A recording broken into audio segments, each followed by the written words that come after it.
آج میری بھابھی گھر میں اکیلی تھی۔ گھر کام والے سے کہیں سارے گئے ہوئے تھے۔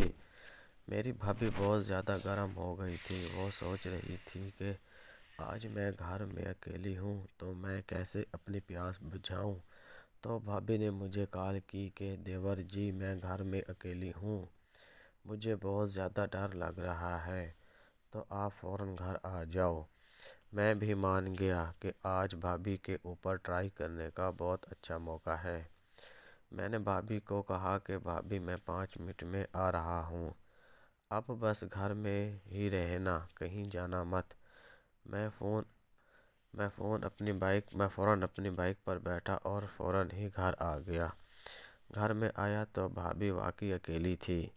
بھابھی نے بہت ہی خوبصورت لال کلر کی ساڑی پہن رکھی تھی۔ بھابھی نے فل میک اپ کیا ہوا تھا۔ میں نے جیسے ہی اپنی بھابھی کو دیکھا تو میرا ہوش ہی اڑ گیا کہ میں نے اتنا پہلے خوبصورت اپنی بھابھی کو کبھی نہیں دیکھا تھا۔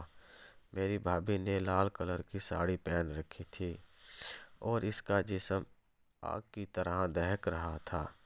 میں نے جیسے اس کے جسم کو دیکھا تو مجھ سے کنٹرول نہیں ہو رہا تھا۔ ہم دونوں کافی دیر تک باتیں کرتے رہے۔ پھر میں نے کہا کہ ماحول بھی بہت اچھا ہے، بھابھی اب میرے جال میں آ گئی ہے اور بھابھی کا بھی موڈ اب بن گیا ہے۔ تو میں نے فوراً بھابھی کو کہہ دیا کہ بھابھی میں آپ سے بہت زیادہ پیار کرتا ہوں اور میں آپ کے جسم کو چھونا چاہتا ہوں۔ پہلے تو بھابھی نے منع کیا، پھر کہا کہ اگر تم کسی کو نہ بتاؤ تو میں سوچ سکتی ہوں۔ میں نے کہا کہ وعدہ بھابھی میں کسی کو نہیں بتاؤں گا۔ میری بھابھی کا شوہر جو بیرون ملک رہتا تھا، 1 سال سے زیادہ کا عرصہ ہو گیا تھا، وہ گھر نہیں آیا تھا۔ پھر میں نے اپنی بھابھی کو بازوں سے پکڑا اور ہم دونوں لیٹ گئے۔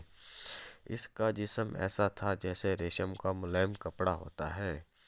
میں نے اتنا خوبصورت اور نرم و ملائم جسم پہلے کبھی نہ دیکھا تھا۔ میں نے اپنی بھابھی کے ہونٹوں کے اوپر کس کیا اور اس کے جسم کو چومنے لگا۔ میری بھابھی بہت ہی زیادہ آؤٹ آف کنٹرول ہونے لگی اور پاگلوں کی طرح تڑپنے لگی۔ وہ بھی مجھ سے پیار کرنے لگی۔ ہم دونوں نے خوب انجوائے کیا۔ تو بھابھی نے کہا کہ دیور جی اب تو مجھ سے ایک وعدہ کرو کہ اب تم کسی کو نہیں بتاؤ گے۔